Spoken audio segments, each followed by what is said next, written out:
Há muitos milênios, um dos orbes da capela, que guarda muitas afinidades com o globo terrestre, atingira a culminância de um dos seus extraordinários ciclos evolutivos. Alguns milhões de espíritos rebeldes lá existiam, no caminho da evolução geral, dificultando a consolidação das penosas conquistas daqueles povos cheios de piedade e virtudes. Mas uma ação de saneamento geral os alijaria daquela humanidade. As grandes comunidades espirituais, diretoras do cosmos, deliberam, então, localizar aquelas entidades que se tornaram pertinazes no crime aqui na Terra longínqua, onde aprenderiam a realizar, na dor e nos trabalhos penosos do seu ambiente, as grandes conquistas do coração e impulsionando simultaneamente o progresso dos seus irmãos inferiores.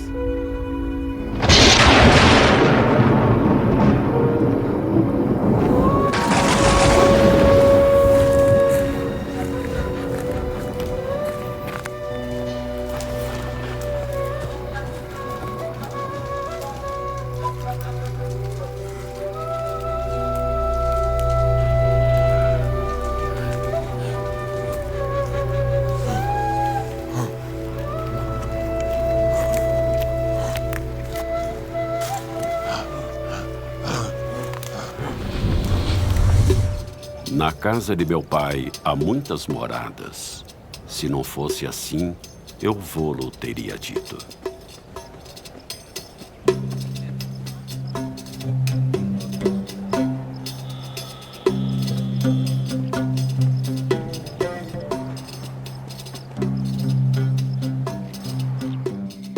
Vós sois deste mundo. Eu não sou deste mundo. Muitos espíritos superiores vieram da capela para o planeta Terra. O fato de ser evoluído, você sabe que quando a gente reencarna, muita coisa se apaga. Eles saíram de lá e vieram para cá. Vários povos, dos quais um deles os egípcios, outro povo os hebreus, outros os arianos, e se encarnaram aqui em vários lugares do planeta. Então, os egípcios nos legaram realmente muitas informações importantes com relação à imortalidade da alma, porque, na verdade, as pirâmides são grandes símbolos da certeza de algo do outro lado. E foi na alta classe egípcia que o profeta Moisés foi educado. E deu a Moisés no monte Sinai as 2 tábuas do testemunho, tábuas de pedra, escritas pelo dedo de Deus. Não matarás.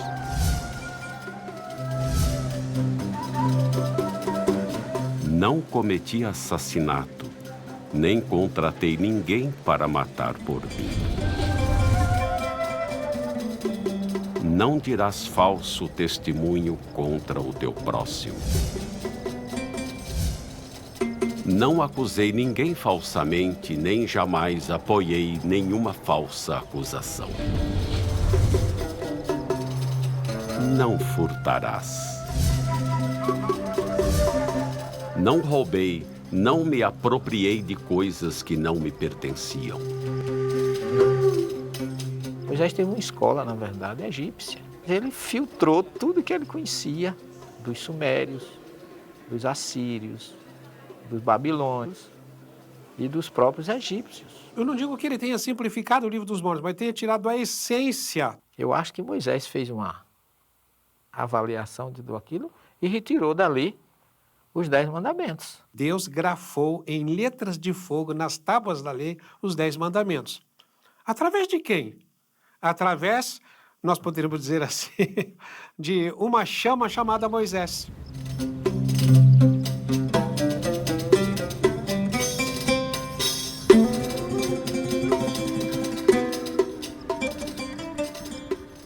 Todos os fenômenos que aconteceram em torno de Moisés foram fenômenos espirituais que ele, na verdade, foi o grande canal para o monoteísmo, para a implantação do monoteísmo no mundo. Então ele ouvia e escrevia.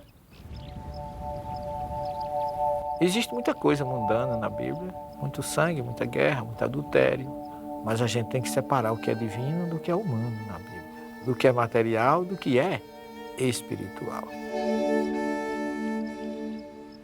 A Bíblia não contém erros.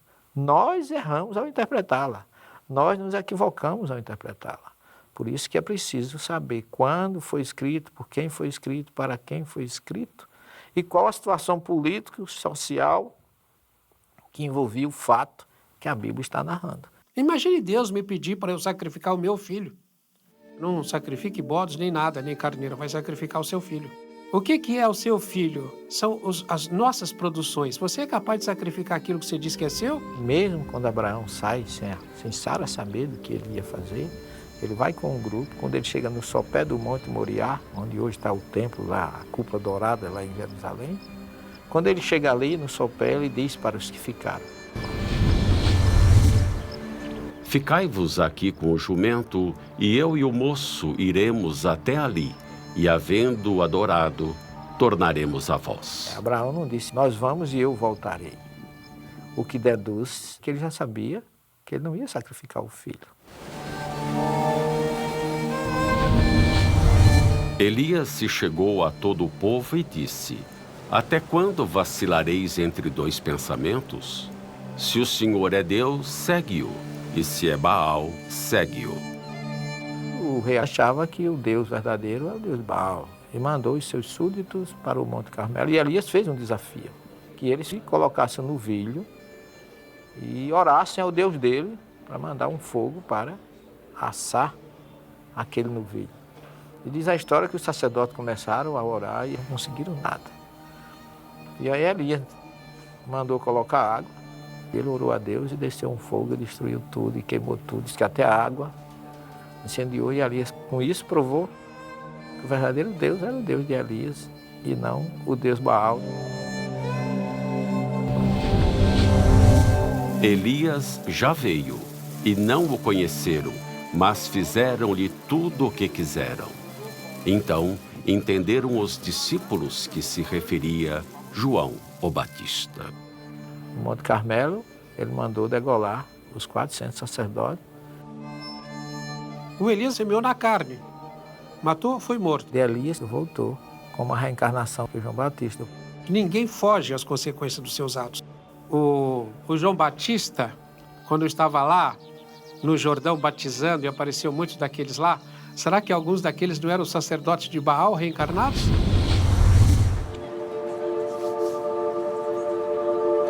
E surgirão muitos falsos profetas e enganarão a muitos.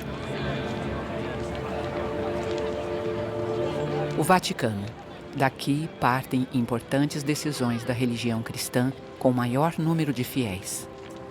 A Igreja Católica dos dias de hoje estende ações de evangelização, de promoção social e assistencial em todas as partes do mundo. Mas o catolicismo já teve seus anos de escuridão. Anos em que atuou na modificação da história cristã, visando atender a interesses mundanos.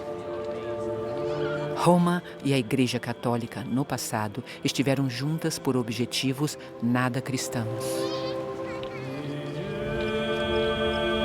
Foi na Anatólia, atualmente a Turquia, que se deu início ao processo de manipulação da história de Jesus, que se estende até os dias de hoje. E esse processo se iniciou com Constantino. Por ironia, o primeiro imperador romano que abriu os braços para o cristianismo. Até Constantino, o cristianismo foi cristianismo. Depois de Constantino, aquele cristianismo do primeiro, segundo, terceiro século não chegou até nós. E Constantino viu que havia uma corrente grande de seguidores de Jesus, que ele não poderia vencer, mas que ele se aliando e como imperador romano, e conseguia ser com isso, politicamente, a figura mais importante.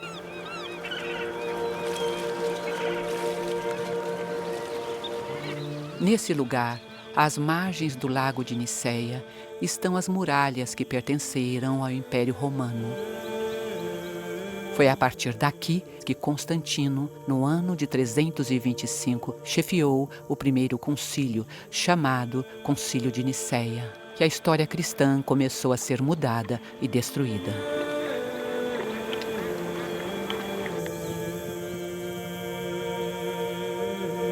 Atanásio foi um padre, ele era uma figura muito importante, mas ao mesmo tempo Atanásio ele legislava por cartas. E foi ele quem determinou essa divindade de Jesus que o Concílio de Nicéia criou. Foi uma coisa puramente induzida e imposta por Constantino e todo aquele grupo contra o movimento do arianismo, uma corrente que defendia que Jesus não era Deus. Ele dizia que Jesus era maior do que os homens e menor do que Deus. O que está compatível de acordo com o que falava toda a comunidade primitiva de Jerusalém, a comunidade discipular dirigida por Tiago, irmão de Jesus, e isso tem raízes e base no Evangelho.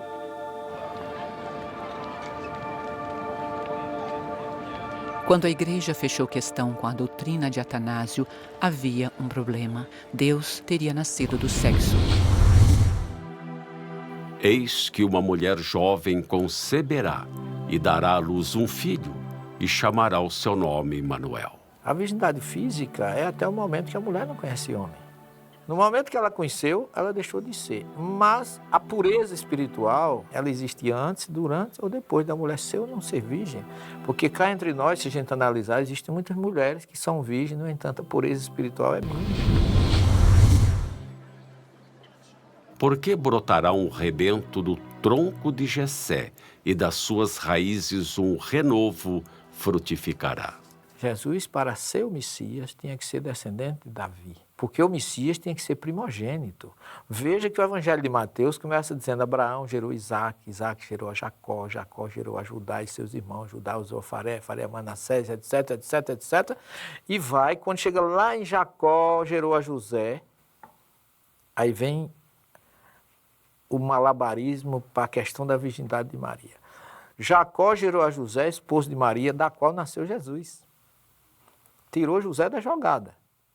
Já o Evangelho dos Ebionitas, em hebraico, do original, diz assim: Jacó gerou a José, o pai de Jesus, chamado Messias. Maria não aparece.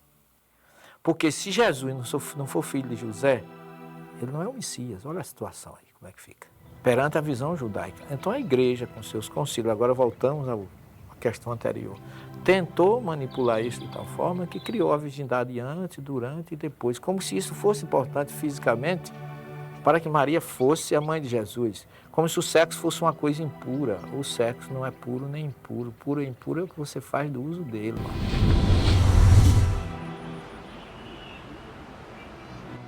O acharam no templo assentado no meio dos doutores, ouvindo-os e interrogando-os.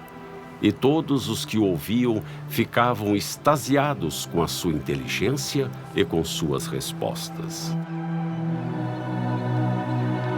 Situado na margem noroeste do Mar Morto, encontra-se o sítio arqueológico de Qumran, onde foram descobertos em 1947 os manuscritos do Mar Morto. Um conjunto de papiros que são, de longe, a versão mais antiga e preservada do texto bíblico.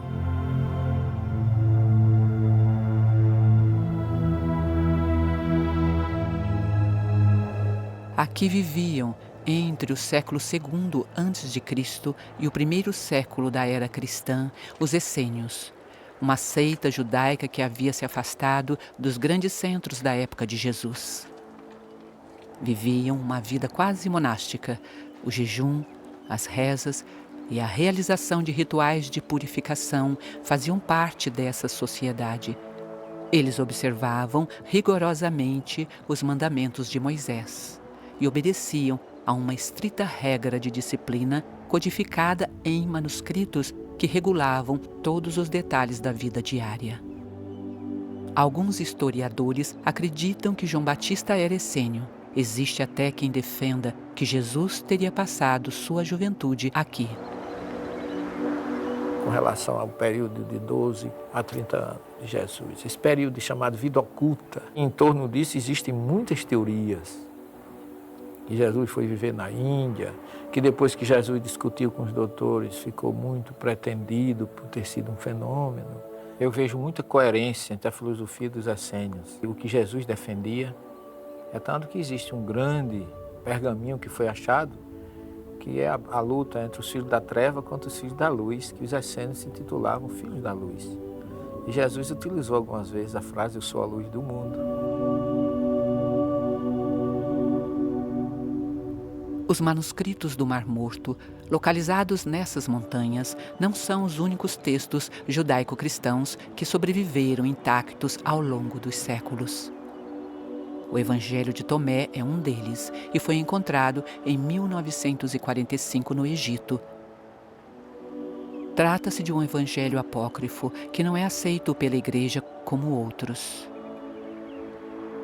É como se a espiritualidade tivesse preservado na Judéia a primeira aliança e no Egito a segunda. Um só Senhor, uma só fé, um só batismo. Dogma é algo que não se discute. É ponto passivo, vem de cima para baixo, me desculpa a expressão, é imposto e você não pode contestar. Que aquilo que era dogma no passado não é hoje. Aquilo que no passado era objeto de asserção rigorosa, vai mudando. Muitas religiões criaram dogmas em torno de Jesus. Por exemplo, o dogma da ressurreição, o dogma do sangue, o dogma da trindade. Que se criou isso e ninguém pode discutir. É roubar do ser humano o direito de raciocinar, de refletir e de tirar suas próprias conclusões e até negar a ciência. E imolarás o carneiro, e tomarás o seu sangue e o espalharás sobre o altar ao redor. Quem visita Israel e os locais onde supostamente teriam acontecido os grandes eventos evangélicos se depara com um país cheio de espiritualidade. Por outro lado, em quase todos os locais são vistos rituais e dogmatismos que, em uma análise profunda e racional, pouco tem a ver com a mensagem trazida pelo Cristo. Esta é a Igreja da Natividade, em Belém. O local é administrado por várias denominações cristãs. Uma parte pertence aos gregos ortodoxos, outra aos armênios ortodoxos,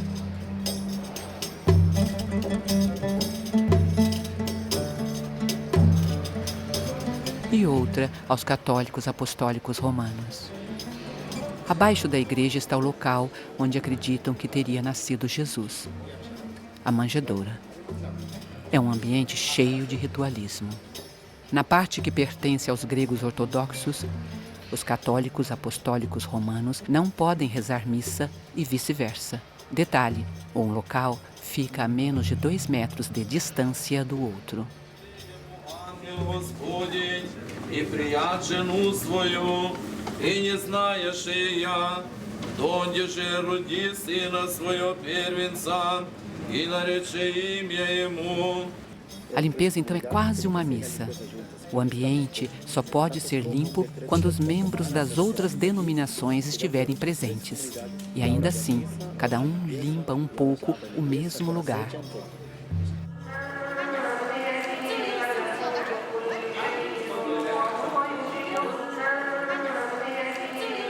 Mas, em questão de ritualismo, nenhum espaço supera a Igreja do Santo Sepulcro. Os principais proprietários do local são os ortodoxos gregos, os ortodoxos armênios e os católicos romanos. Mas ali se encontram os ortodoxos cóptas, os etíopes, os sírios, enfim. Cada um dos cantos e labirintos do ambiente pertencem a um grupo. Horários e lugares de celebração para cada comunidade são rigorosamente regulados nos espaços comuns e a convivência nem sempre é pacífica. Nisto todos reconhecerão que sois meus discípulos, se vos amardes uns aos outros. Em novembro de 2008, gregos ortodoxos e armênios ortodoxos deram um verdadeiro espetáculo de artes marciais no local, a ponto da polícia israelense ter que intervir.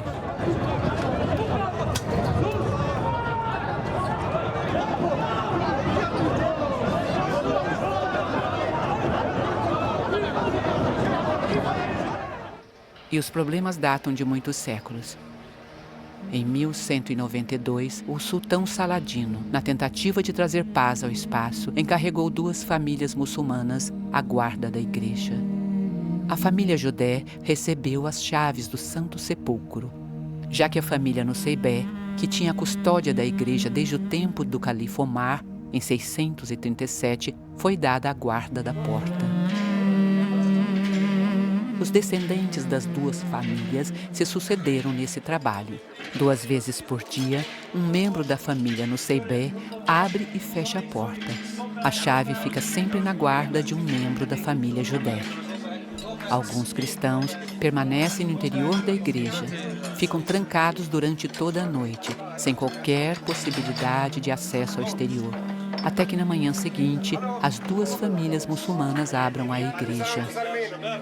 Isso tudo para impedir que um grupo cristão invada o espaço que pertence a outro. Quando orares, não sejas como os bajuladores, pois se comprazem em orar em pé nas sinagogas e às esquinas das ruas, para serem vistos pelos homens.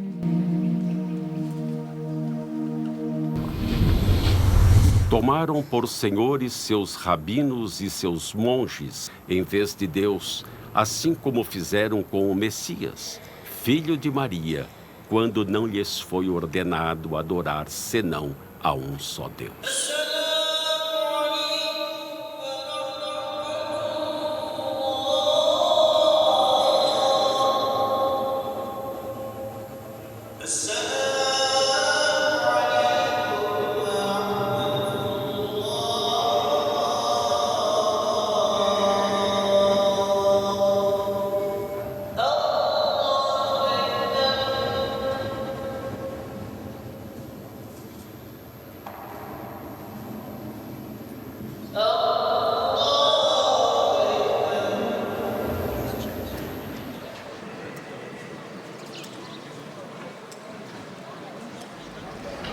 Jesus, em várias ocasiões, deu exemplos de que o verdadeiro ritual de adoração a Deus parte do interior da alma humana.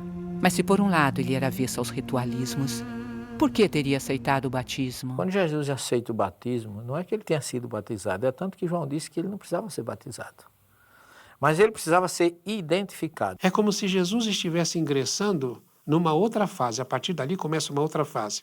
Essa é a questão que a gente tem que colocar. Porque o próprio Jesus nunca batizou.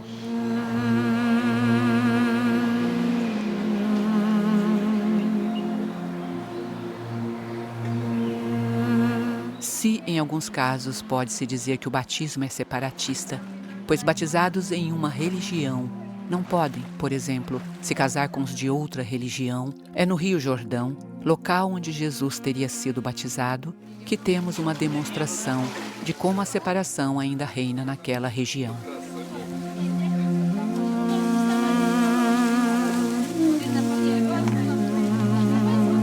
Nesse trecho, o Rio Jordão é bastante estreito e separa 2 nações, Israel do lado de cá e a Jordânia do lado de lá. Durante as filmagens desse documentário, as relações entre Jordânia e o Estado judeu estavam tranquilas. Mas em Israel e na Palestina, assim como na Jordânia, Egito, Síria e Líbano, países que fazem divisas entre si, as guerras se contabilizam há milênios. Note que em ambos os lados, soldados bem armados estão atentos para que não haja invasões de um lado e outro. Esse controle de fronteira é algo normal e necessário em qualquer país do mundo, se não fosse aquela região que é em sua história, pois ali não existe apenas um controle de fronteiras, mas também e principalmente a preocupação de que pessoas ligadas a grupos extremistas radicais religiosos entrem em Israel com armas e bombas com intenções belicosas. Se tivéssemos compreendido a mensagem de amor que nos trouxeram Jesus e outros profetas, o mundo seria um lugar sem fronteiras.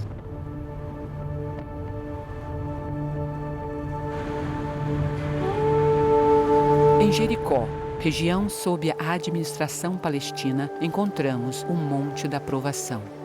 lugar que coincide com os relatos evangélicos que citam a quarentena que Jesus teria passado ali, sendo provado por Satanás. No monte, você tem uma visão fantástica de tudo que pode existir no planeta Terra. Porque você avista a cidade de Jericó, você avista oásis, você avista o deserto, as montanhas e o Mar Morto. Então você tem um panorama de tudo que existe no planeta. Resumidamente, está ali.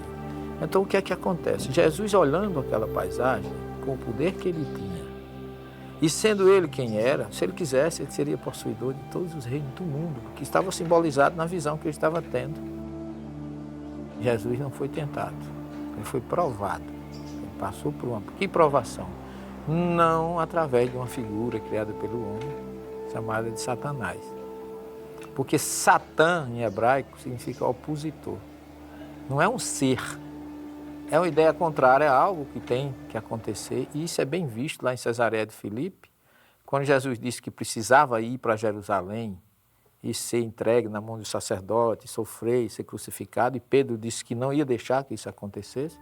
E Jesus disse: Afasta-te de mim, Satanás, porque não compreendes as coisas que são de Deus, mas as que são dos homens.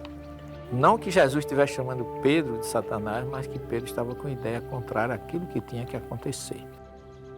Afasta-te de mim, ideia contrária. Eu não vim para isso. Meu reino não é deste mundo.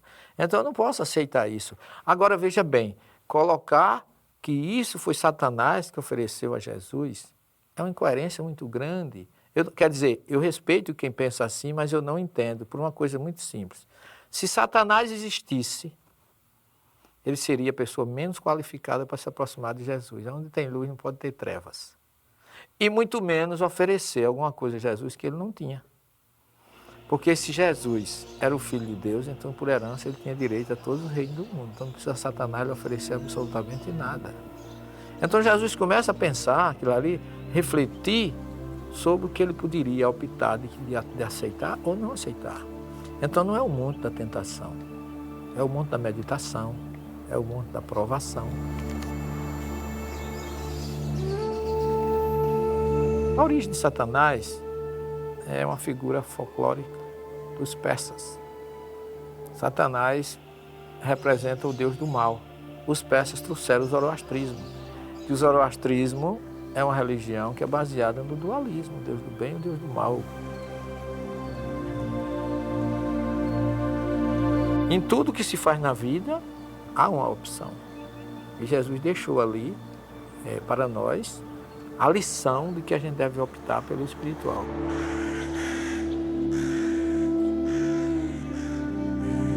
Após o episódio do deserto de Jericó, Jesus foi até o mar da Galileia, onde começou a formar seu corpo de discípulos. Os primeiros foram Simão, mais tarde chamado de Pedro, e André.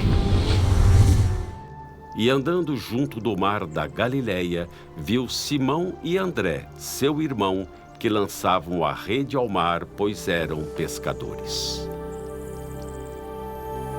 Outros 2 pescadores foram recrutados por Jesus, os irmãos Tiago e João.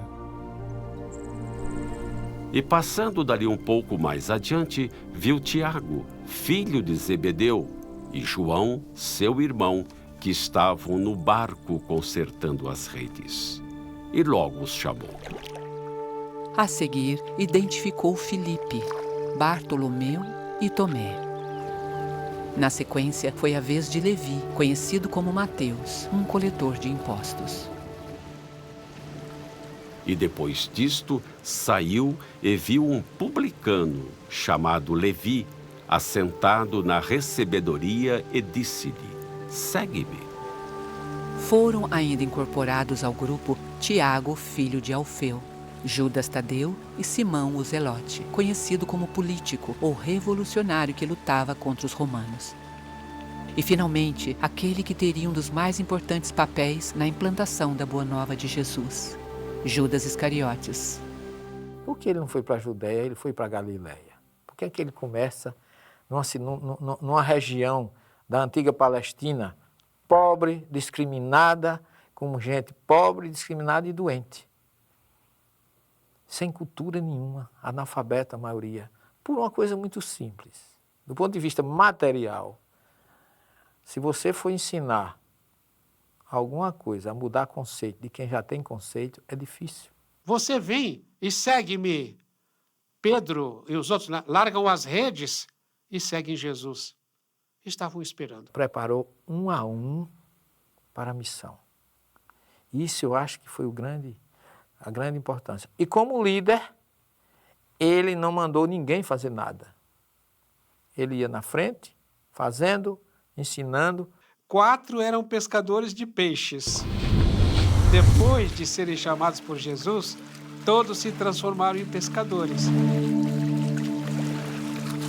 Vinde após mim, eu vos farei pescadores de homens.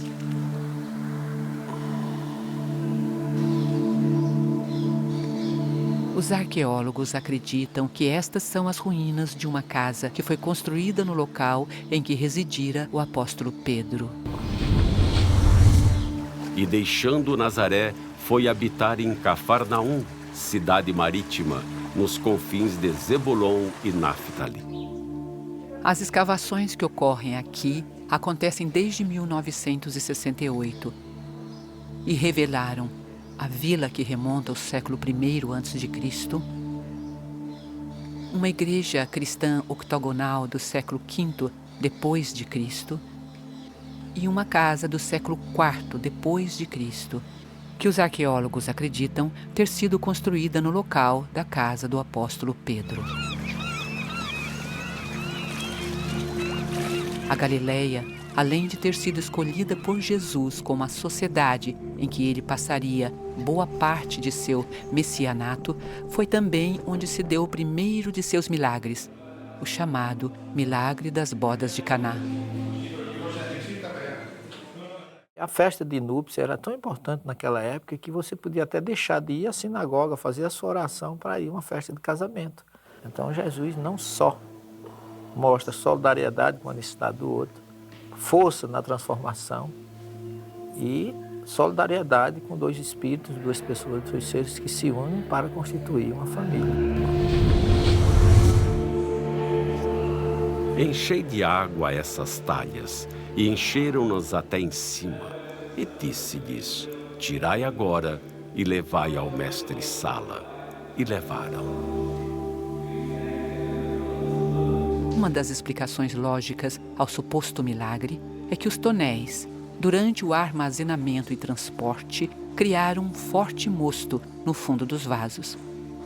Uma vez adicionada água aos recipientes, bastava que os agitasse. O mosto se misturaria à água, resultando em um vinho leve. Você sabe que quimicamente se transforma uma substância em outra, numa reação química naturalmente. Os laboratórios produzem suco de morango sem ser morango, mas tem gosto de morango. E eu posso perguntar a você, será que Jesus transformou água em vinho ou ele colocou gosto de vinho na água?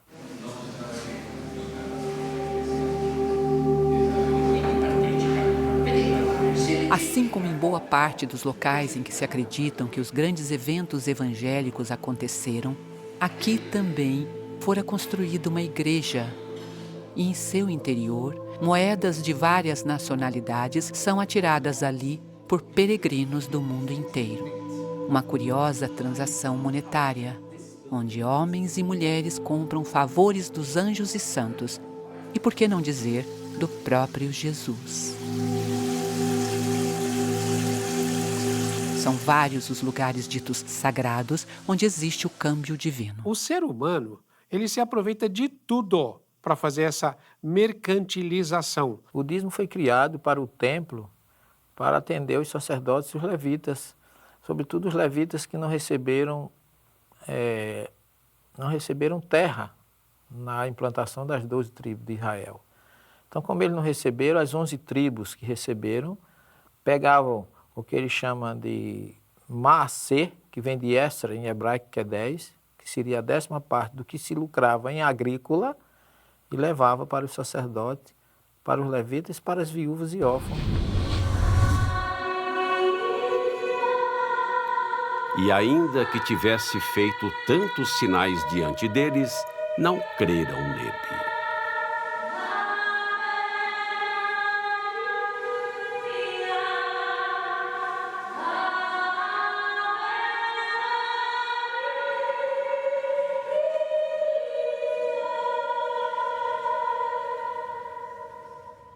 Ao lado da igreja de Santa Ana, cuja extraordinária acústica acabamos de ouvir, existia o tanque de Betesda, local onde Jesus protagonizara um importante feito.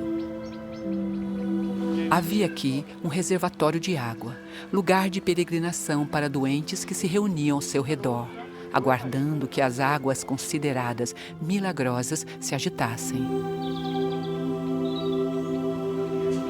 A agitação seria provocada por um anjo e o primeiro doente que entrasse no tanque ficaria curado.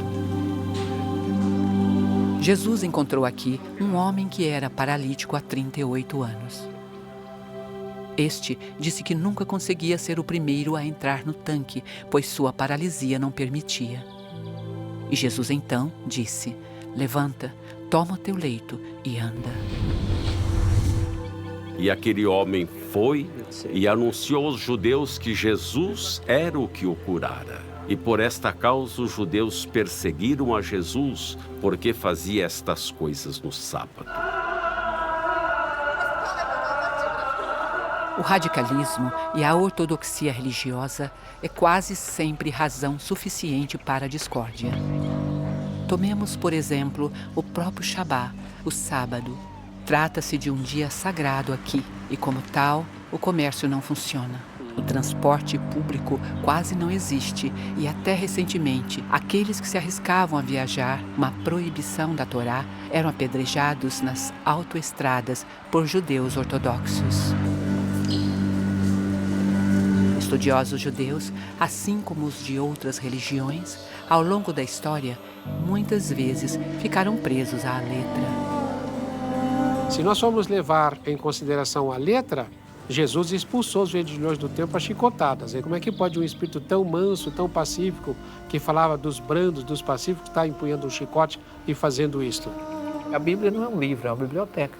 Cada livro desse teve um autor, que escreveu com um objetivo, em determinada época, compatível com costume, história, situações geográfica, política e social daquele momento.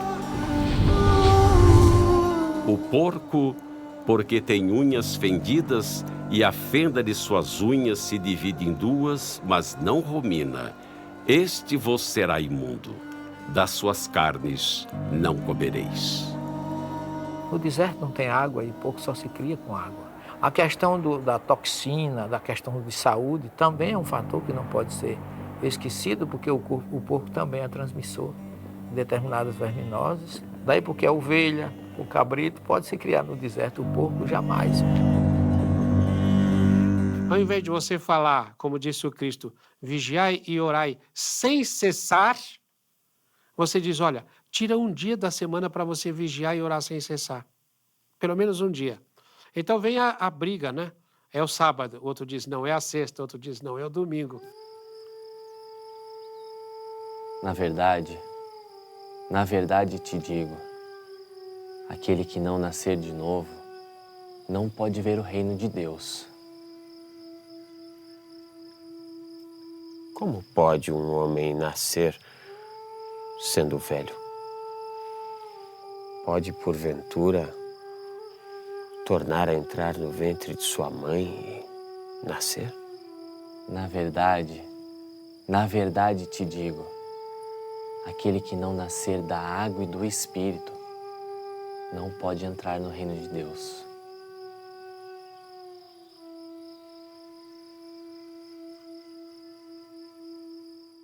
Esse diálogo de Jesus com Nicodemos, que fala bem explicitamente da reencarnação, só que não fala a palavra reencarnação, mas nascer de novo. Então Jesus, com muita propriedade, fala para ele de algo que ele conhecia, que era a reencarnação. O vento sopra e você não sabe de onde vem nem para onde vai. Assim é o Espírito. Por que você não sabe de onde ele vem? Porque ele já existia antes de vir. E você não sabe para onde vai, porque ele vai continuar existindo depois de passar por essa encarnação. E se ele veio uma vez e passou, por que ele não pode voltar uma segunda vez? Tudo na natureza se repete.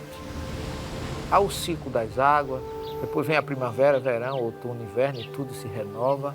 Tudo na natureza, o sol vai e vem todos os dias. Veja só, se não há reencarnação, quando é que o espírito é criado? Na hora do nascimento.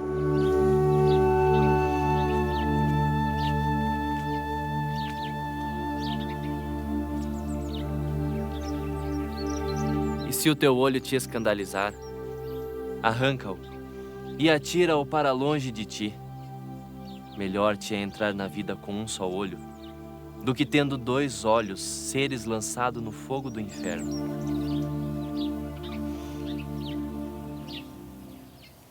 Ele está falando para vivo ou para morto?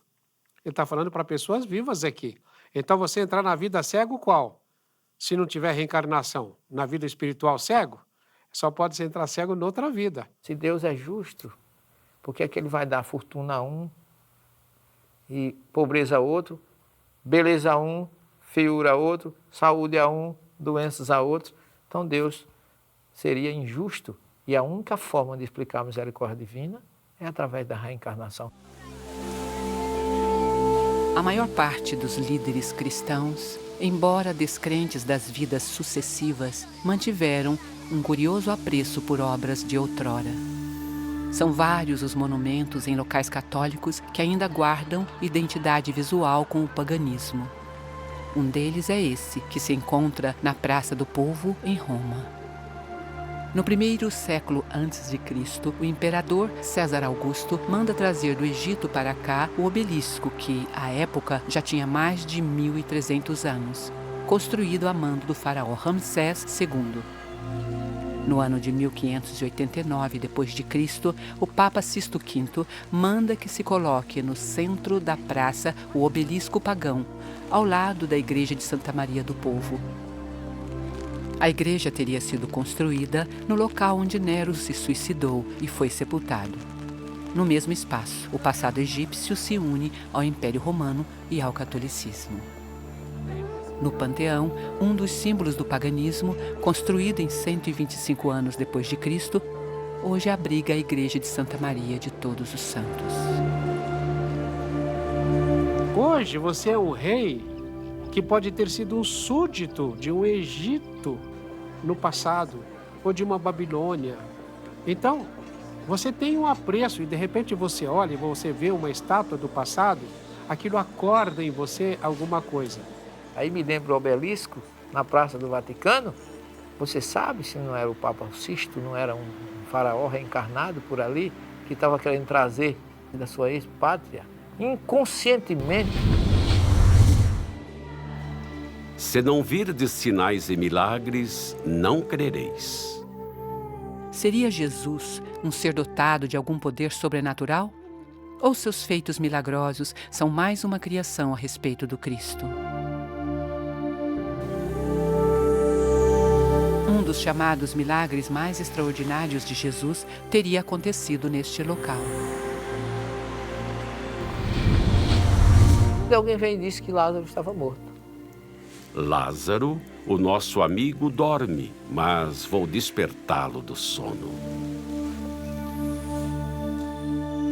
As doenças catalépticas poderiam simular a morte de alguém e essa pessoa que parecia estar morta não estava.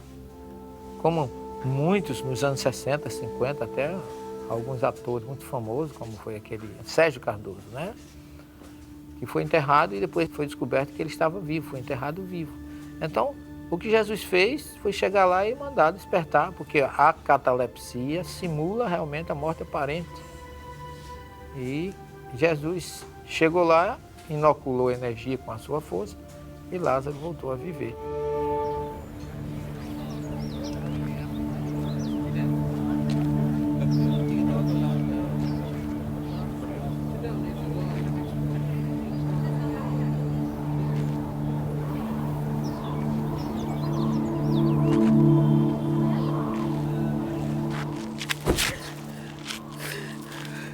Mestre, esta mulher foi apanhada no próprio ato adulterando.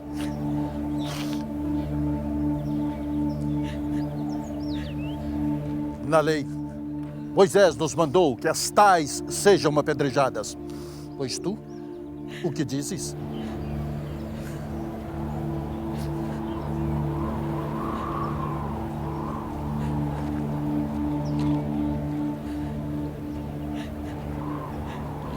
Aquele de entre vós que está sem erro, que seja o primeiro que atire pedra contra ela.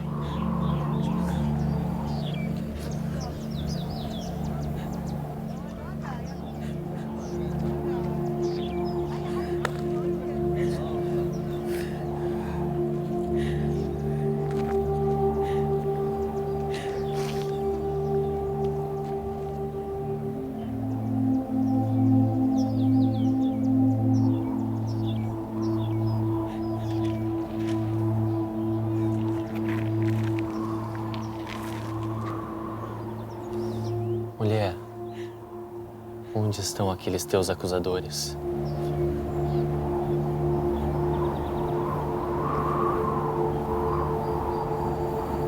Ninguém te condenou? Ninguém, Senhor. Nem eu te condeno. Vai-te e não erres mais.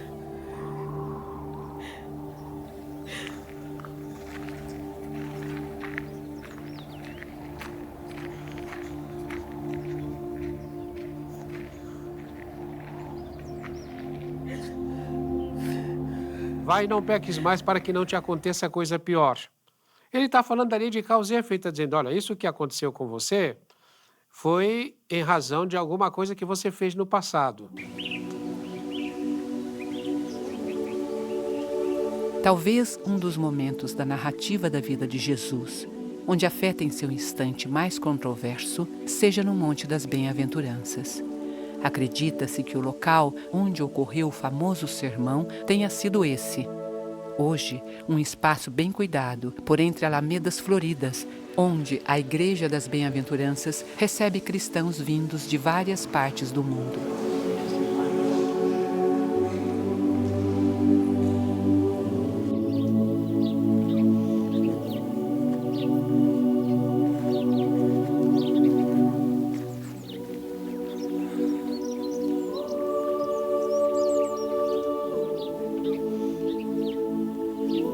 Avante! Enfrente os humilhados de espírito, porque deles é o reino dos céus. A bem-aventurança é uma conquista que você só vai ter no mundo espiritual. Agostinho falava disso. Você não é essa carapaça que está envergando. Não é esse corpo físico. Não é o detentor do título de doutor, ou seja lá o que for. Não é nem o detentor de uma identidade sexual, essa ou aquela. Você é um ser eterno e está na matéria para se sobrepor à matéria. Jesus chega, tem assistindo, esperando por ele, enlutados, órfãos, viúvas, famílias que tinham os pais escravizados pela injustiça romana.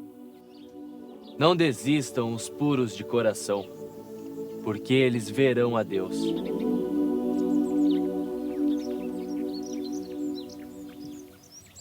Os romanos estavam humilhando, porque para o judeu, passar por aquilo era uma humilhação.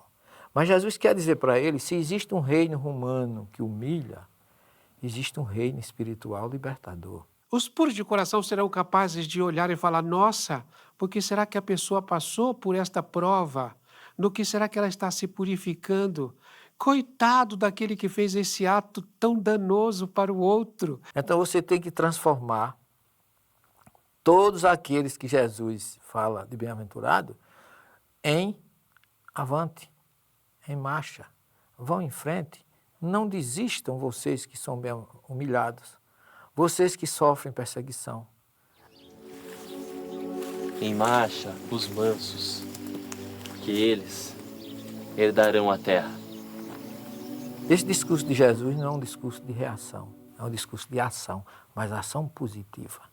Jesus não ensinava ninguém a reagir, ele ensinava as pessoas a agir. Não desista, os que promovem a vida receberão a vida.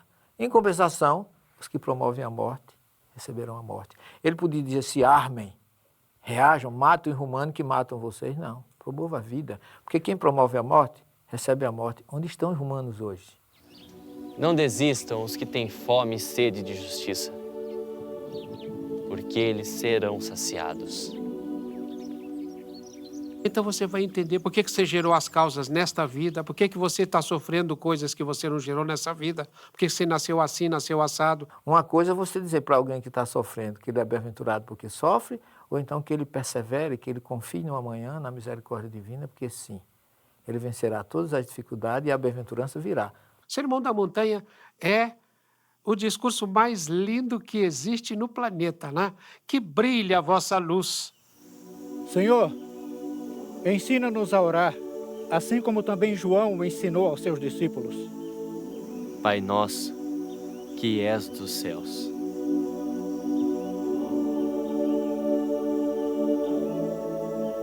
Porque que estás do céu seria restrito num lugar geográfico. E Deus não está no céu nem na terra, está em todas as partes. Santo é o teu nome. Santo é ou será o teu nome, e não santificado seja o vosso nome, como se a gente estivesse permitindo que Deus fosse santo. Ele já é com a nossa permissão ou sem a nossa permissão. Venha o teu reino. Venha o teu reino indistintamente para os animais, para os vegetais, para a natureza como um todo e não só para nós. Tua vontade se fará, na terra, como também nos céus. Permite que Deus faça a vontade dele, é uma incoerência. Tua vontade se fará e não seja feita. É humildade diante do poder de Deus. Tua vontade se fará na terra como também nos céus. Dai-nos parte do pão, de acordo com a nossa necessidade diária.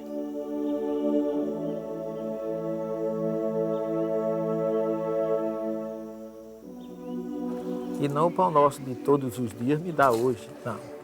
Porque Jesus não podia pedir a comida do mês todo para um dia só, quando ele ensinou que a gente não deve se preocupar com o dia de amanhã no mesmo sermão, porque cada dia tem o seu quinô.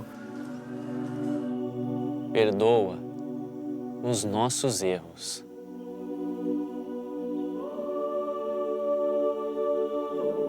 Quando tivermos perdoado o erro daquele que nos ofendeu.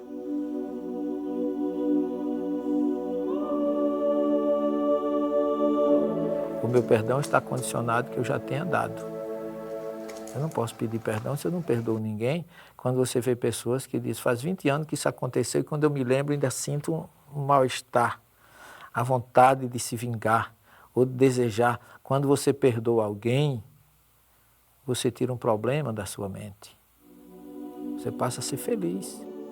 Não nos deixeis entregues à provação, pois assim nos resgatas do mal. E não nos deixes entregues à provação. Então, por isso que ele diz, porque assim nos resgatas do mal, se a gente tiver em sintonia com Deus no momento da dificuldade. Então, essa oração ensinada no Monte das Oliveiras, que está lá em aproximadamente 106 placas hoje, 106 idiomas, é uma das orações mais belas que Jesus ensinou ali, na chamada Igreja do Pai Nosso.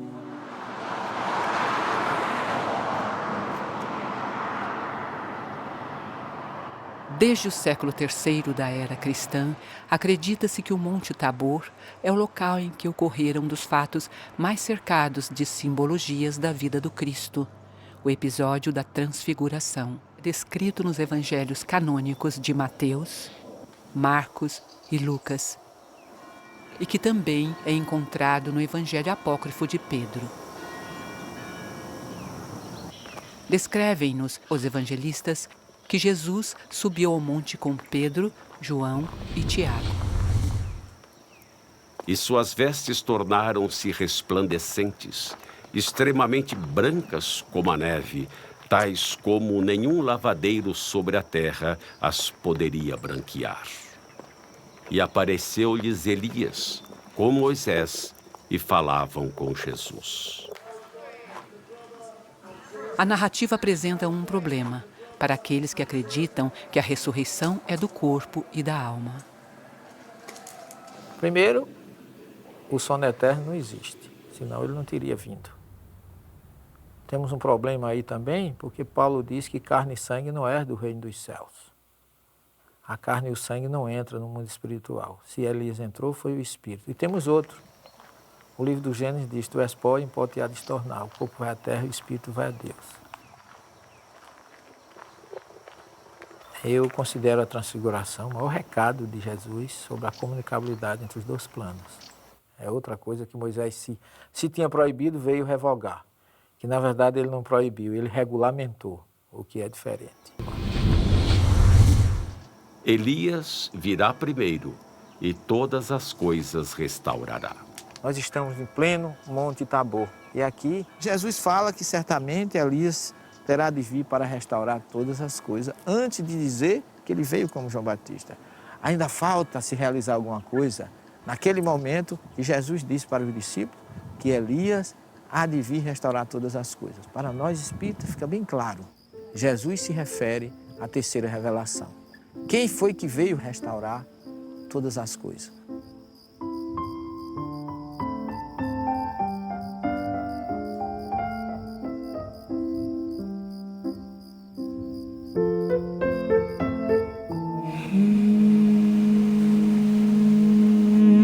Em Israel, estima-se que 77% da população seja formada por judeus.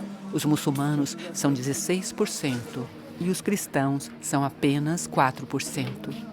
Existem ainda os drusos, religiosos com raízes no Islã, que somam 2% da população, restando 1% que não declararam a crença religiosa. Essa convivência nem sempre é pacífica e os episódios de radicalismo contam-se a centenas. Quem derramar o sangue do homem, pelo homem terá o seu sangue derramado, porque Deus fez o homem conforme a sua imagem.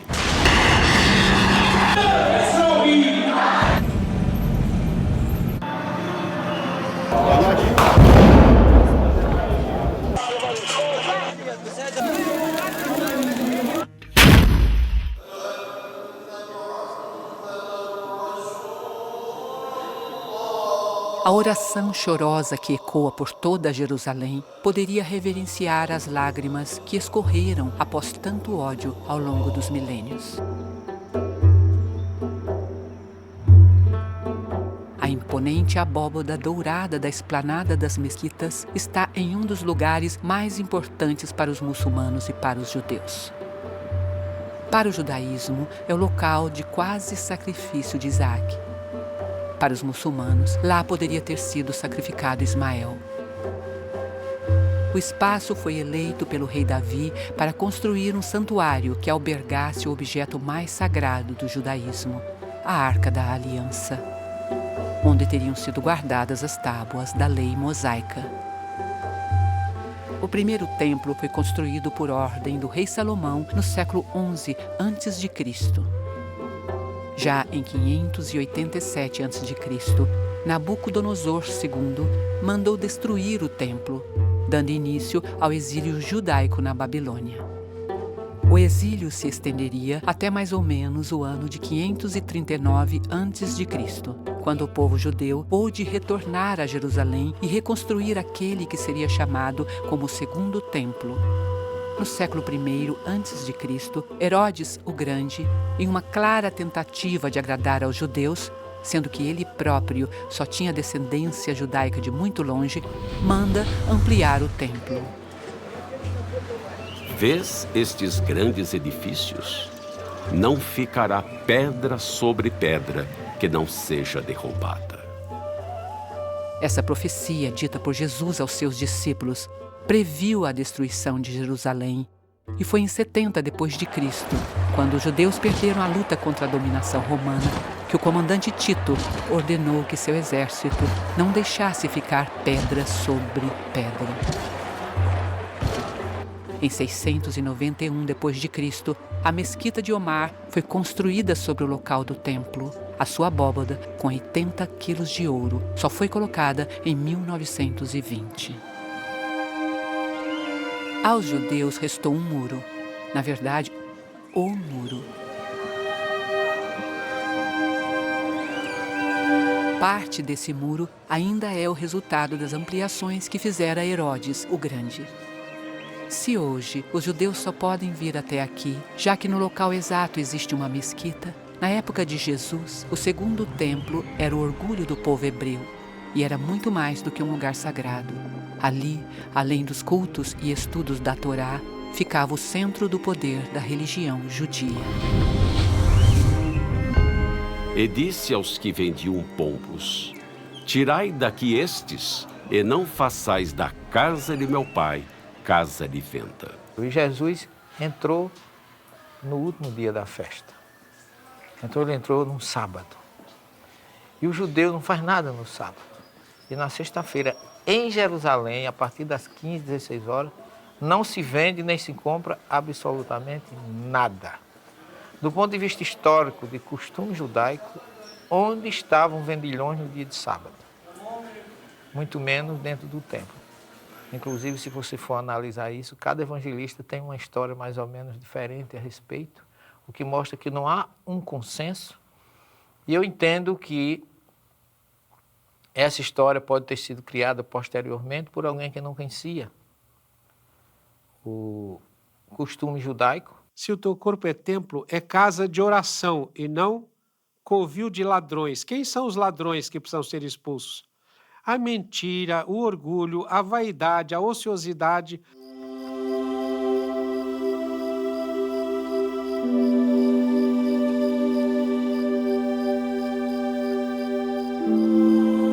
Esse é o local em que acredita-se que teria acontecido a última ceia, descrita pelos 4 evangelistas canônicos. Aqui existem vestígios de construções bizantinas do século V, de cruzados do século XI e de muçulmanos que no século XII expulsaram os cruzados. Atualmente, esse lugar pertence ao Ministério das Religiões de Israel.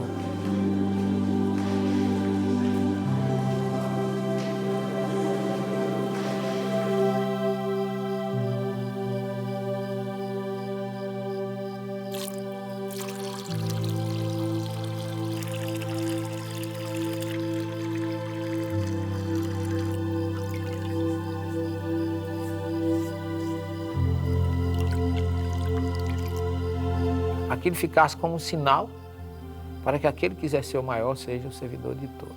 Vem a prece, o que há de mais belo na Santa Ceia é a prece quando ele fala, né? Pai, eu quero que você os abençoe para que eles sejam um entre si, como eu sou um convosco, e sendo um entre si, eu vou ser um com eles. E se sou um com eles, nós viremos e vamos fazer morada no coração deles, vamos fazer morada neles.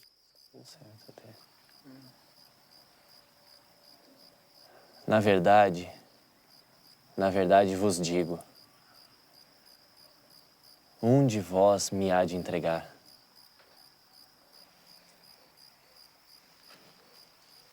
Senhor, quem é? É aquele a quem eu der o bocado molhado.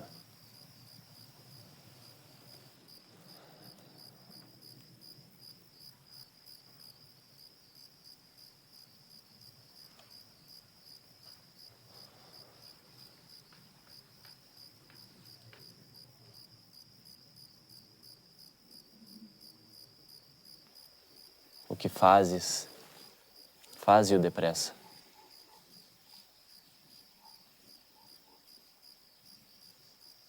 Judas não traiu Jesus. Ele trairia Jesus se não tivesse feito o que fez. Essa visão do judeu ainda hoje é que o Messias seria um guerreiro e que libertaria o povo de Israel em qualquer situação de opressão. E Roma oprimia. Então ele via naquele momento que ele entregando Jesus, as pessoas iriam se revoltar e havia uma grande revolução e Israel se libertaria. Mas aí, o que acontece? O Cristo mostra para ele que o reino não é deste mundo. Quando ele vai perante Pilatos, ele tinha que fazer, tinha que ser ele, foi escolhido por Jesus para isso. Porque nós nos esquecemos que o projeto era de Jesus e não de Judas. E se aquilo não acontecesse, não teria acontecido a identificação de Jesus como Messias. Foi por ele ter feito o que fez que nós recebemos todo o ensinamento do Cristo.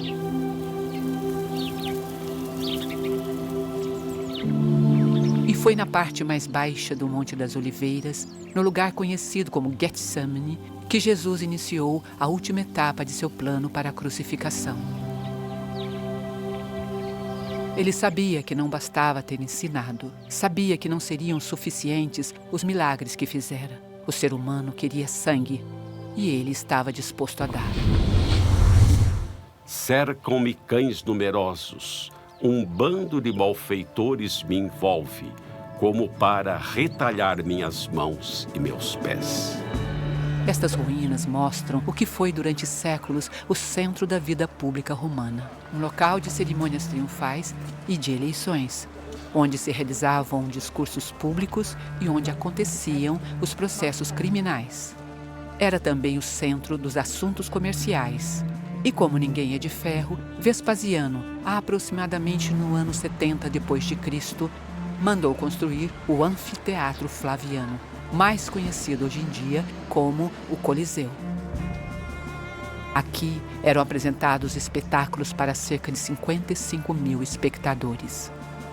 Quase sempre, o auge desses encontros eram as lutas entre gladiadores, um show de violência e de sangue.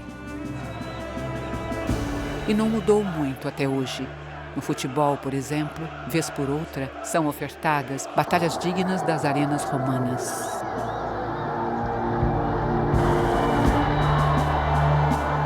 Charles Miller, a violência ainda teve sequência. E o que dizer do maior espetáculo de lutas da atualidade?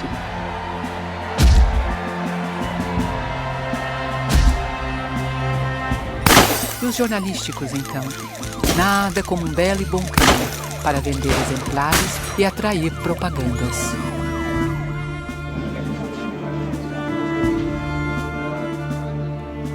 Na época de Cristo, não poderia ser diferente.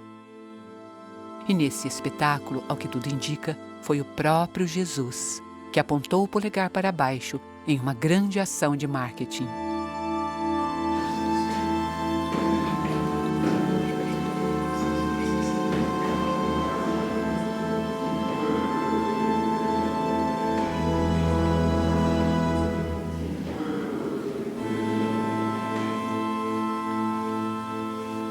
Roma permitia que as províncias dominadas tivessem a sua religião e organização social. Pilatos era o representante do império naquela região e tinha a obrigação de manter tudo dentro de uma certa paz. Jerusalém estava comemorando a Páscoa judaica. Nessa ocasião, a população saltava de 50 mil para 3 milhões. Jesus entra acompanhado por uma multidão, montado em um jumento, nesta porta em que as Escrituras diziam que entraria o Messias libertador. E a glória do Senhor entrou na casa pelo caminho da porta, cuja face está para o lado do Oriente. Mas Jesus, ele representava mais uma oposição ao romano do que mesmo aos judeus. No século XII, para impedir a entrada do Messias anunciado, Saladino mandou que se fechasse o portão. E anos mais tarde, muçulmanos fizeram do lado de fora um cemitério, pois as Escrituras proíbem que um sacerdote judeu ande em cima do terreno onde esteja enterrado um morto. Porém, Jesus, o Messias predito nas Escrituras, já havia entrado. E quando o fez, deixou Pilatos em uma complicada situação. E este lavou suas mãos para evitar uma agitação popular.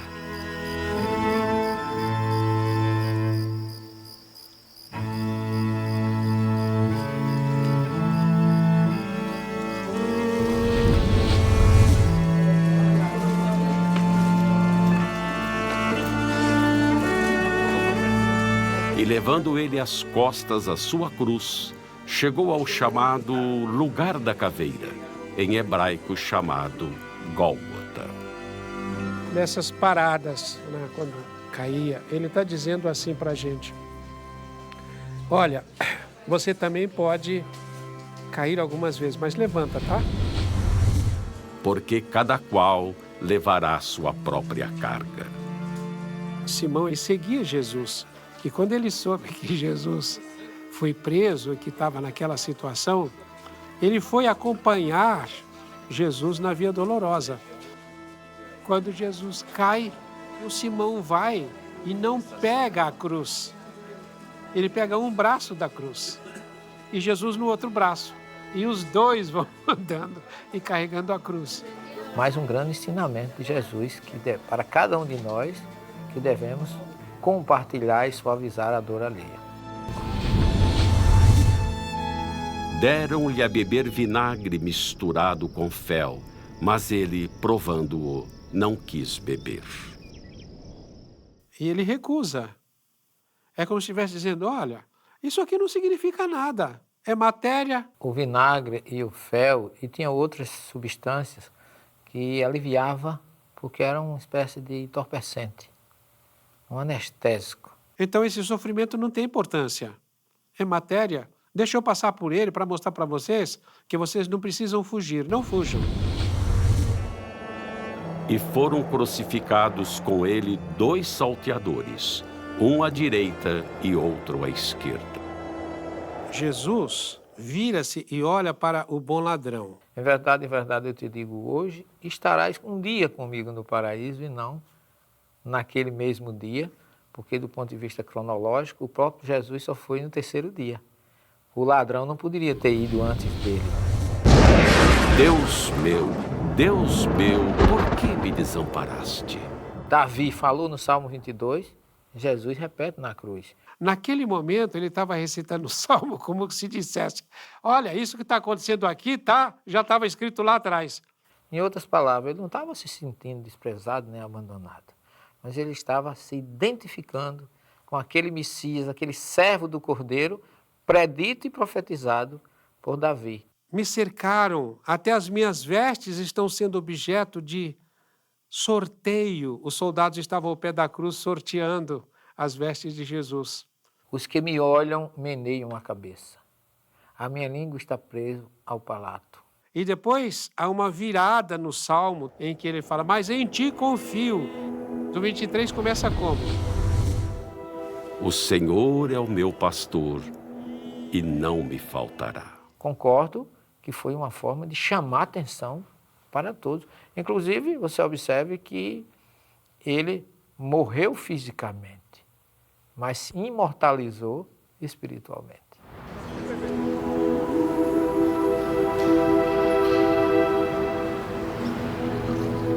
A maior parte dos cristãos acredita que a Igreja do Santo Sepulcro é o local onde Jesus foi sepultado.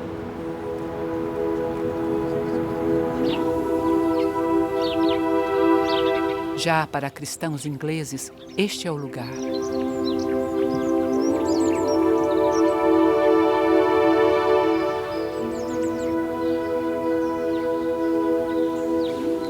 Mas a verdade é que pouco importa se foi aqui ou na Igreja do Santo Sepulcro. O que é unânime é que o corpo sumiu. Vamos ao terreno das possibilidades. Possibilidade 1. Jesus ressuscitou. Perguntaram a Paulo, como é que ocorre a ressurreição dos mortos? Qual é o corpo que volta? Por que a pergunta qual é o corpo que volta? Porque todos conheciam a reencarnação. E como a gente tem mais de um corpo, múltiplas existências, qual é o que vai vir na ressurreição? E Paulo dá uma resposta muito interessante. Há corpos celestes e corpos terrestres, mas um é a glória dos celestes e outro a dos terrestres. O que é visto de Jesus é o corpo espiritual, como explicou Paulo, e para nós espírito é o perispírito, que é visto na ressurreição. Isso não diminui de forma nenhuma o valor de Jesus, a mensagem de Jesus, a informação de Jesus. O que a gente não pode acreditar é no irracional, as reações químicas não se revertem. Possibilidade 2. Conforme descrito na narrativa evangélica, os judeus procuraram Pilatos solicitando autorização de enviarem guardas para fazer a segurança do túmulo. Defendiam que os apóstolos poderiam sumir com o corpo, transformando Jesus em um enviado ressuscitado.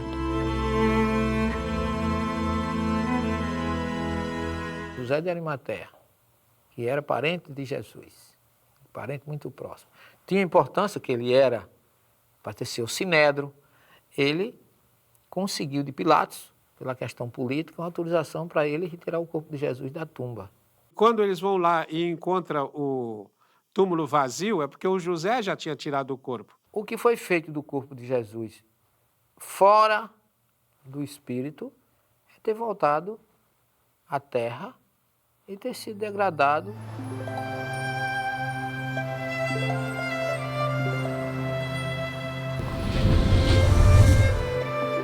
Estando com eles à mesa, tomando pão, abriram-se-lhes então os olhos e o conheceram, e ele desapareceu-lhes. Estas são as ruínas de igrejas bizantinas e cruzadas. Aqui é a antiga Emaús, onde, segundo a tradição, Jesus teria se reunido após a crucificação com 2 de seus discípulos, que só o reconheceram quando ele partiu o pão, tal qual fizera na última ceia. Jesus apareceu durante 40 dias, várias vezes. Aparece lá mais uma outra vez e fala com o Pedro: Pedro, tu me amas, tá?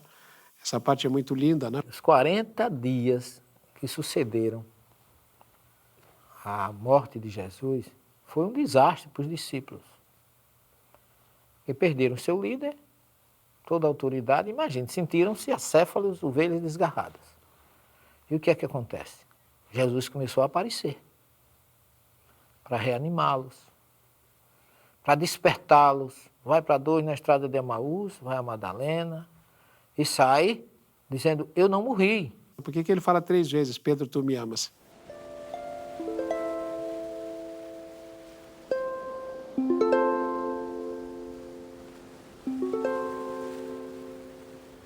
Pedro, filho de Simão, tu me amas? Sim, mestre. Apacenta as minhas ovelhas.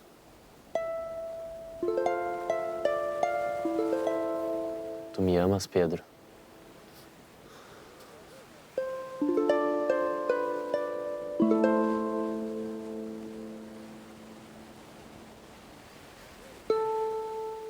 Sim, mestre. Apacenta as minhas ovelhas, Pedro, filho de Simão. Tu me amas?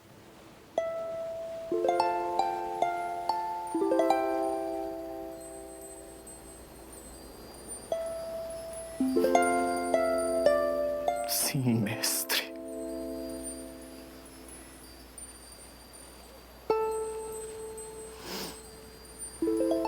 Tu sabes que eu te amo. Apacenta as minhas ovelhas, Pedro. Sim, mestre. Pedro tinha negado 3 vezes. Então, ele estava ali como que cauterizando as feridas que existiriam no perispírito de Pedro, na mente de Pedro. Só que depois de 40 dias, 49 especificamente, 7 semanas, na festa do Shavuot, que em hebraico a palavra Shavua é semana, que o grego chamou de Pentecostes, 50 dias, aí Jesus vem de uma forma diferente. Ele não vem mais visto fisicamente. Fisicamente eu digo em perispírito, não era corpo físico. Ele vem como centelha espiritual e abriu o canal espiritual de todos aqueles que estavam ali. Mas quem desceu ali foi a própria energia de Jesus. Para o quê? Agora não mais ele se apresentar.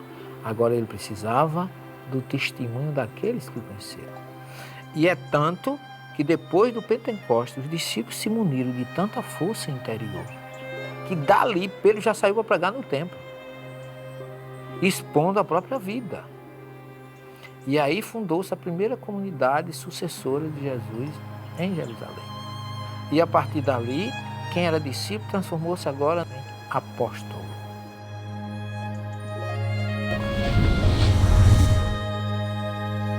Ide por todo o mundo, pregai o evangelho a toda criatura.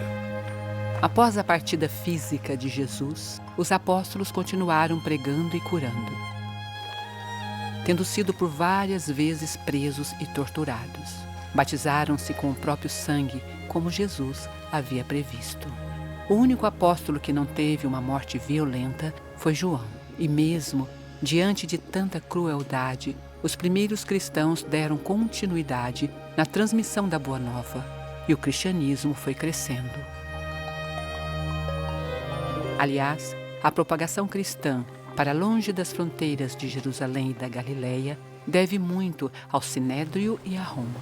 Afinal, foi graças à perseguição destes que os discípulos deixaram Israel e a Palestina, levando em sua bagagem a Boa Nova de Jesus. Um dos países que recebeu estes primeiros cristãos foi a Anatólia, a Turquia dos dias de hoje. Um país que tem, atualmente, cerca de 95% da população de religião muçulmana. Por estas paragens, o Sermão da Montanha ecoou no coração de milhares de cristãos dos primeiros séculos. Os teatros romanos presenciaram as lâminas dos gladiadores, retalhando os corpos de homens e mulheres que seguiam os novos ensinamentos. Alguns relatos citam os episódios das feras que devoravam a gente que seguia o Nazareno. Um povo capaz de orar enquanto estava no auge de seu próprio suplício.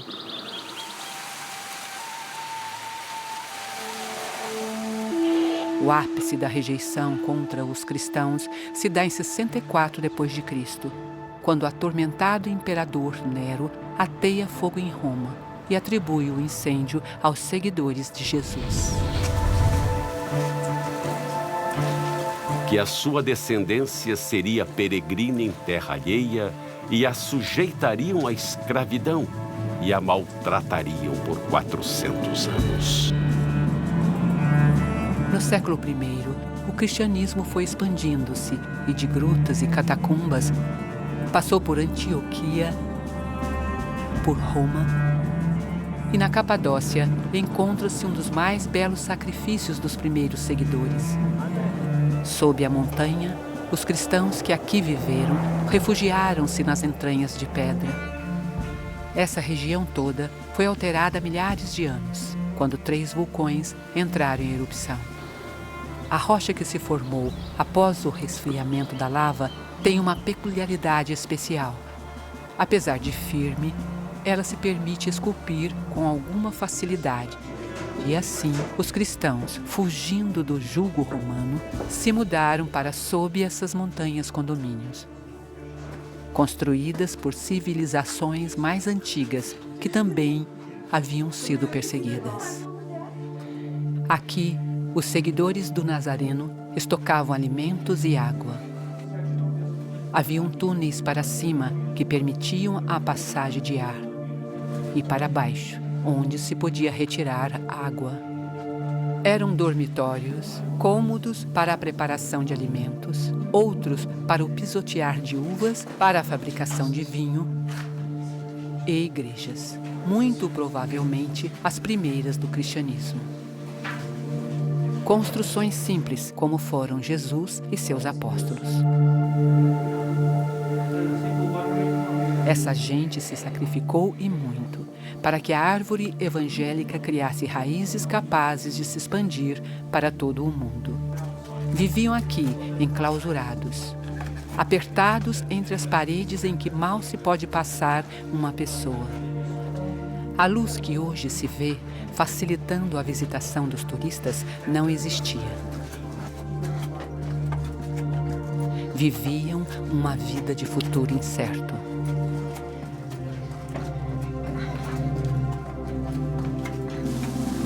Mesmo assim, eles não desistiram de sua fé. E, embora vivendo sob a escuridão das catacumbas, acenderam com seus corações uma luz que jamais se apagou. Uma luz de simplicidade e humildade aprendida diretamente dos primeiros discípulos, na sua maioria simples pescadores.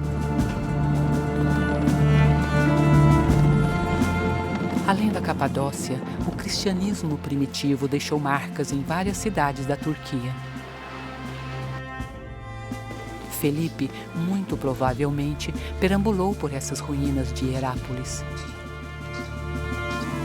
Pedro também evangelizou em terras turcas. E em Éfeso, Paulo pregava nas ágoras, centros comerciais onde se reuniam os habitantes para a compra de especiarias e objetos em ouro da deusa Ártemis.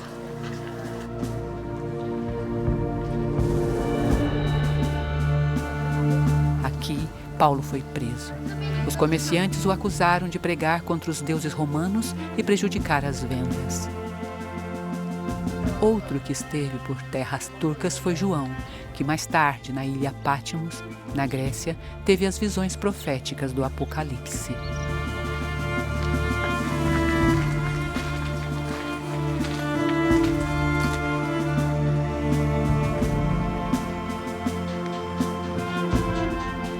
A história do Apocalipse foi trazida por causa de um momento em que Roma cada vez mais oprimia, destruía qualquer um seguidor de Jesus. É uma obra em que Jesus veio num momento difícil de perseguição dos romanos para soerguer e confortar aqueles que estavam passando pela martirização, pela perseguição. Além de ter sido uma obra psicografada.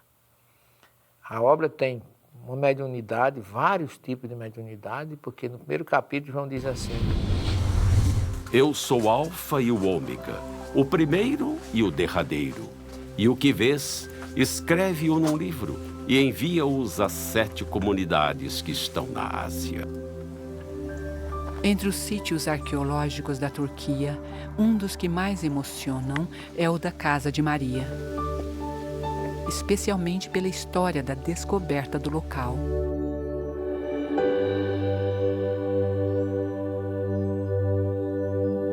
No início do século XIX, Ana Catarina Emmerich, uma freira católica alemã, enferma e febril, teve uma visão de onde seria o lugar em que vivera após a crucificação, Maria, a mãe de Jesus.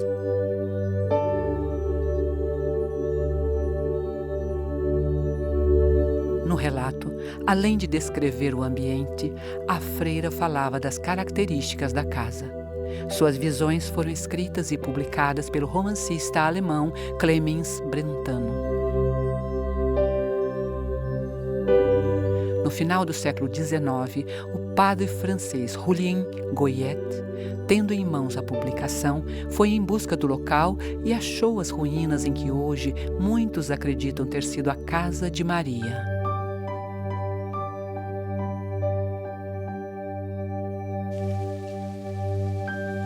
Defende-se que a casa é exatamente igual às descrições feitas pela freira. O que se encontra abaixo da linha vermelha são os resquícios originais da construção, desenterrados pela equipe que localizou os escombros. Já a parte de cima é uma restauração. Cristãos e muçulmanos reverenciam esse local como sendo aquele em que vivera seus últimos anos Maria, mãe de Jesus. A Igreja Católica Romana acredita que Maria permaneceu em Jerusalém. Porém, os livros de Atos e o Apocalipse deixam claro que João veio para a Turquia após a crucificação de Jesus. E o Evangelho de João cita ainda que o apóstolo foi eleito por Jesus como filho de Maria. Disse a sua mãe: Mulher, eis aí o teu filho. Depois disse ao discípulo: Eis aí tua mãe. E desde aquela hora o discípulo a recebeu em sua casa. O que mais impressiona naquela que poderia ter sido um dia a casa da genitora de Cristo é a singeleza e a simplicidade do local. Singeleza que foi uma constante na vida de Jesus, um homem que escolhera viver na humilde Galileia, mas que, por outro lado, às vezes, apresentava uma comunicação de difícil compreensão até para os doutores da Judéia. Aquele Consolador, o Espírito da Verdade, que o Pai enviará em meu nome, esse vos ensinará todas as coisas e vos fará lembrar de tudo quanto vos tenho dito. Mensagens que passaram a ser explicadas a partir do século XIX, quando um educador francês, pedagogo respeitado pela corte e intelectualidade europeia, resolveu estudar os encontros das mesas girantes. Hippolyte Léon Denisard Rivaio foi informado que um fenômeno curioso estava se demonstrando na alta classe francesa. Pessoas se reuniam e faziam perguntas às mesas, e estas respondiam, elevando-se ao ar de forma extraordinária e batendo ao chão. Uma batida para um sim e 2 batidas para um não.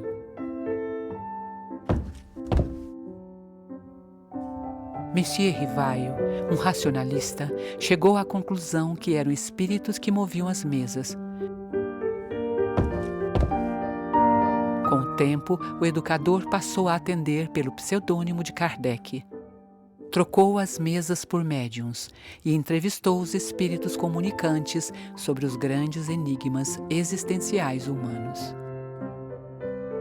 De suas entrevistas espirituais foram lançados alguns livros, e entre eles o Evangelho segundo o Espiritismo, uma obra capaz de explicar os aspectos morais e educacionais de toda a mensagem de Jesus. Kardec segue o Evangelho do Cristo. Você pega o Evangelho segundo o Espiritismo, toda a primeira parte de cada capítulo é uma fala do Cristo, depois o comentário de Kardec, depois o ensino dos Espíritos.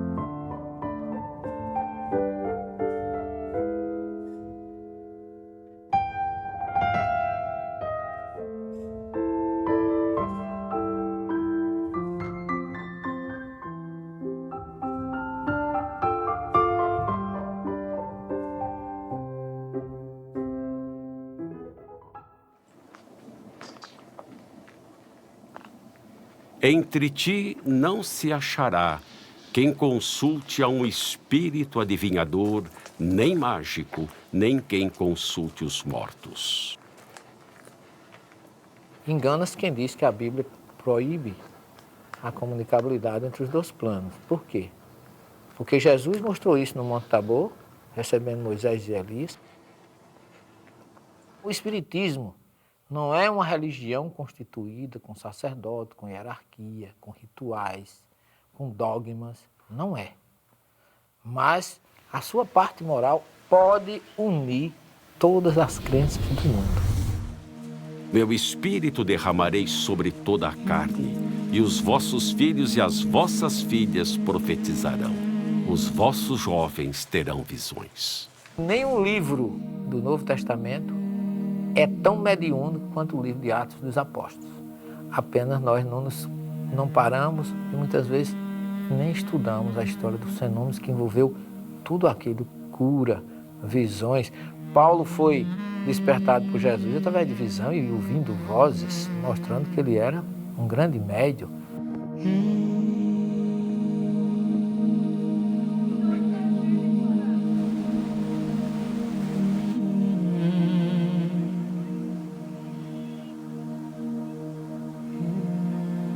A Santa Ceia é a nossa ceia com Ele.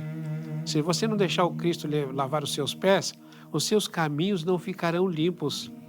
E se você não tem pés lavados pelo Cristo, é outra vez, né? O Cristo entrando no templo que é a sua vida.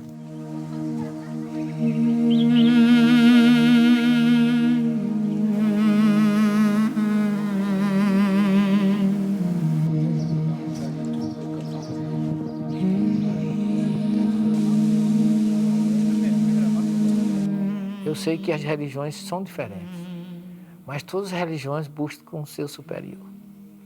E é nesse ser superior que a gente tem que se concentrar para acabar com as diferenças e com as divergências. Então, acho que está no momento de que todos nós, independente de religião, darmos as mãos e ouvir o clamor de Jesus dizendo a todos nós: Shalom, paz.